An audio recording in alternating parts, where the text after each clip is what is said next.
अपने मीडिया मित्रों का स्वागत करता हूं कि आप इतनी मात्रा में बीएसएफ को कवर करने के लिए आए। और सर्वप्रथम मैं सभी साथियों को बीएसएफ के 59वें स्थापना दिवस की बधाई देता हूं। जहां तक जम्मू फ्रंटियर का सवाल है, ये साल बहुत अच्छा रहा है। बॉर्डर पर लगभग शांति बनाए रखने में हम कामयाब रहे, और जो भी हरकत पाकिस्तान की तरफ से की गई उसका रिस्पॉन्स बहुत ही करारा दिया गया। बहुत अच्छी अचीवमेंट्स रही। और बीएसएफ स्थापना दिवस पर दो महत्वपूर्ण बड़ी ट्रॉफीज होती हैं। एक जो बेस्ट फ्रंटियर होता है बॉर्डर मैनेजमेंट में, उसमें ऑपरेशंस और एडमिनिस्ट्रेशन दोनों शामिल होते हैं। और दूसरी ट्रॉफी होती है ट्रेनिंग और स्पोर्ट्स में अव्वल रहने वाले फ्रंटियर को दिया जाती है। तो बीएसएफ में 13 फ्रंटियर हैं। तो आपको जानकर ये सुखद आश्चर्य होगा कि हमारा जम्मू फ्रंटियर दोनों ट्रॉफी जीतने में कामयाब रहा, और हम सर्वप्रथम रहे बेस्ट बॉर्डर मैनेजमेंट ट्रॉफी लेने में और बेस्ट स्पोर्ट्स और ट्रेनिंग की ट्रॉफी लेने में। तो ये मुझे याद नहीं पड़ता मेरी 37 साल की नौकरी में कि ऐसा हो पाया है कि दोनों महत्वपूर्ण ट्रॉफी एक ही फ्रंटियर के पास हो। लेकिन ये जो अंडर कमांड है, ऑफिसर्स हैं, जवान है, उनकी मेहनत ने ये कर दिखाया है।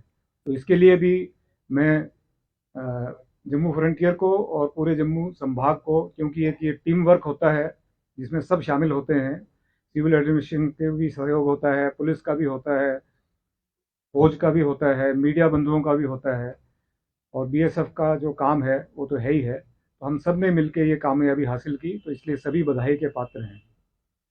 और मैं एक बार फिर से बीएसएफ के 59वें स्थापना दिवस की बहुत बहुत बधाई आप लोगों के साथ साझा करता हूं। और एक मित्र हैं मीडिया के, श्री प्रदीप दत्ता, उनको कंजिक्यूटिवली इस बार भी अवार्ड मिलने के लिए मैं बधाई देता हूं।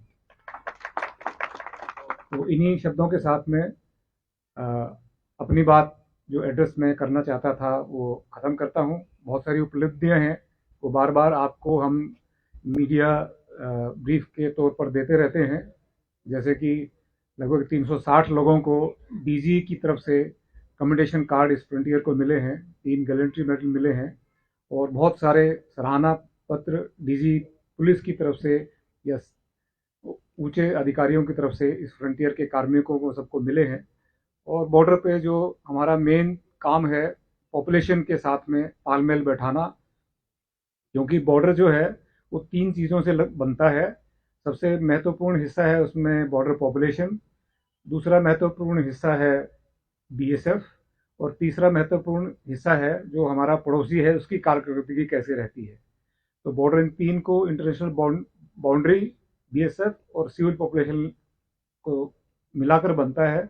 तो जो एक हिस्सा है सिविल पॉपुलेशन, उसका ख्याल रखना, उसकी सुरक्षा करना, उसके दिलों में सुरक्षा की भावना पैदा करना, ये भी एक बीएसएफ का रोल एंड टास्क है।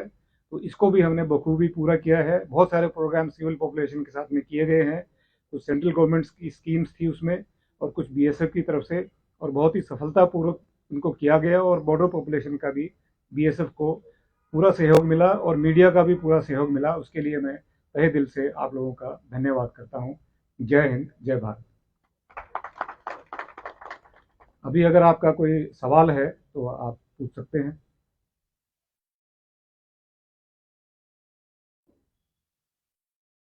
सर, इस समय एलओसी पर बर्फ पड़ चुकी है तो घुसपैठ के रास्ते सर बंद हो चुके हैं। ऐसे में क्या अंतर्राष्ट्रीय सीमा के नजदीक आतंकियों ने अपने लॉन्चिंग पैड को शिफ्ट किया है ताकि यहाँ से घुसपैठ कर सके? और ड्रोन इस समय कितना बड़ा चैलेंज है, क्योंकि लगातार पाकिस्तान ये कोशिश कर रहा है कि ड्रोन के जरिए आम जनरेशन भेजे जाए, नशे की खेप को भेजा जाए, तो क्या कहेंगे सर इसको लेकर? ये जाहिर सी बात है, ये हर साल इस प्रकार की सूचनाएं आती हैं और एक कॉमन अंडरस्टैंडिंग की बात है कि जब पहाड़ों में रास्ते बंद हो जाते हैं तो फोकस शिफ्ट होने की कोशिश जो हमारे विरोधी हैं या मिलिटेंट हैं वो इस प्रकार का करते हैं, लेकिन उससे हम ज़्यादा कोई विचलित या चिंतित नहीं होते हैं, क्योंकि हमारा जो प्रयास है वो सीमा को सील करना और फूल प्रूफ बनाना है। चाहे वहाँ पर शिफ्ट होकर कितनी भी संख्या में आतंकवादी या घुसपैठिए आने की कोशिश करें, तो हमारा प्रयास ये रहता है कि हमें एक को भी नहीं आने देना है। तो वहाँ एक बैठा है उसके लिए भी हमारी उतनी तैयारी है, 10 हो जाते हैं तब भी उतनी तैयारी है, उससे ज़्यादा हो जाते हैं तब भी उतनी तैयारी है। तो हमें इससे ज़्यादा कोई फ़र्क नहीं पड़ता है। हमारी स्ट्रेटेजी बिल्कुल साफ है कि किसी भी नापाक इरादे के साथ में घुसपैठ करने वाले को भारतीय सीमा में कदम नहीं रखने देंगे। सर हमने हाल ही में ही देखा कि पाकिस्तान की तरफ से सीज फायर वायलेशन किया गया, जिसको मुंहतोड़ जवाब बीएसएफ की तरफ से दिया गया। लेकिन अंतर्राष्ट्रीय सीमा की उस तरफ अगर कोई स्पेसिफिक नंबर आप बता सके कि आतंकी कितने नंबर में है और क्या कुछ लॉन्च पैड है, चाहे वो सियालकोट हो या फिर शकरगढ़ का एरिया। जो आपने सीज फायर वायलेशन की बात की, ये पिछले महीने उन्होंने प्रयास किया, अक्टूबर से शुरू किया, उन्होंने 3 बार प्रयास किया इसमें नवंबर में, और तीनों बार उन जवाब जो है वो इतना करारा दिया गया कि वहाँ भारी नुकसान की खबर सभी जो हमारे इन्फॉर्मेशन की सोर्सेज हैं उनसे हमें प्राप्त हुई है, और उनका जो सोशल मीडिया मॉनिटरिंग से पता चलता है तो काफ़ी ज़्यादा उनको नुकसान हुआ है। और ये हमारा प्रयास है कि बॉर्डर पर, सीमा पर शांति बनाए रखें। हमारी यही कोशिश रहती है, क्योंकि जो सीमा पर जो पॉपुलेशन रहती है, अगर सीज फायर वायलेशन होता है तो उनको काफ़ी परेशानी का सामना करना पड़ता है। तो हमारा प्रयास तो शांति बनाए रखने का ही है, लेकिन अगर पाकिस्तान को ये बात समझ में नहीं आती है तो जिस भाषा में उनको समझ में आती है उनको अच्छे से, ठीक से हमने इस बार भी समझाया है और आगे भी प्रयास करेंगे। तो जैसे मैंने पहले कहा था कि जवाब बहुत करारा दिया जाएगा। अजय जंडियाल, इंडिया न्यूज से। ये जो रिसेंट सीजफायर वायलेशन हुई, ये काफी अरसे से शांति थी, तो क्या लग रहा है वजह कि इन्फिल्ट्रेशन यहाँ अटेम्प्ट होनी थी, उन चीजों को लेकर इन्फिल्ट्रेशन को बढ़ावा देने के लिए या पुश करने के लिए हुई, या इसके पीछे कोई और रीजन है, खाली बॉर्डर डिस्प्यूट थे उस वजह से ऐसा हुआ है? जो आपका सवाल है कि घुसपैठ के लिए शायद ऐसा किया गया है, तो उससे जो हमारे एनालिसिस है उससे मैं सहमत नहीं हूँ, क्योंकि फायर करने के बाद हर कोई और ज़्यादा अलर्ट और सजग हो जाता है। तो उसमें कोई घुसपैठ का प्रयास करेगा तो वो शायद बेवकूफ़ी वाली बात होगी, क्योंकि उसमें जो फर्स्ट लाइन पे लोग लगे हैं वो पूरी तरह अलर्ट हैं, सेकंड लाइन में जो लोग हैं वो पूरी तरह अलर्ट हैं, या उसके पीछे जो हमारा तंत्र है वो सारा पूरा अलर्ट है, पूरा जो सिस्टम लगा हुआ है वो पूरा और ज़्यादा अलर्ट हो जाता है। वैसे तो अलर्ट रहते ही है, तो वो घुसपैठ के प्रयास के लिए तो नहीं किया गया है। उनके मंतव्य उसके लिए कुछ और थे जिनकी हमें जानकारी है, तो उसके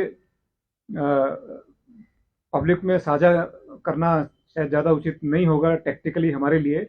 लेकिन घुसपैठ उसका मुद्दा नहीं था, वो दूसरा कुछ मुद्दा था जिसकी वजह से उन्होंने कोशिश किया था कि कुछ छेड़खानी की जाए, शायद टेस्ट किया जाए कि हिंदुस्तान का रिस्पांस क्या रहता है, या वो क्योंकि पाकिस्तान में जो सिक्योरिटी फोर्सेस हैं वो काफ़ी समस्याग्रस्त हैं, वो अपना कुछ इमेज सुधारने के लिए शायद कुछ करना चाहते थे, जिसमें वो बहुत बुरी तरह से विफल हुए, और जो करना चाहते थे उसका काफ़ी उल्टा उनको उसका पड़ा है, क्योंकि नुकसान उस तरफ काफ़ी भारी हुआ है। लगता है आगे भी ऐसी चुनौतियां रहेंगी, अभी ये हालात सामान्य हैं क्योंकि बॉर्डर पे जो लोग हैं, किसान खासतौर पे, वो ज्यादा चिंतित है।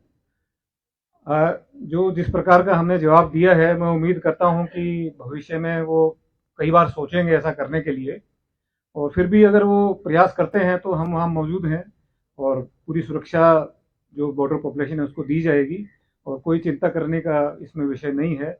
हम पूरी तरह से सक्षम हैं इस सिचुएशन को डील करने के लिए, और मैं आश्वस्त करना चाहूँगा जो बॉर्डर पॉपुलेशन है कि बीएसएफ जो है आपकी सुरक्षा के लिए हमेशा खड़ी है और वो हर संभव जो भी प्रयास होगा उसके लिए वो करेगी, और हमारा प्रयास शांति बनाए रखने का ही है। तो हमारी तरफ से कोई ऐसी कार्रवाई हम नहीं करते हैं कि शांति भंग हो, लेकिन अगर सामने से कार्रवाई होती है तो उसका बहुत अच्छी तरह से जवाब देना ज़रूरी होता है, ताकि इस तरह का दुस्साहस दोबारा करने की कोशिश सामने से ना हो।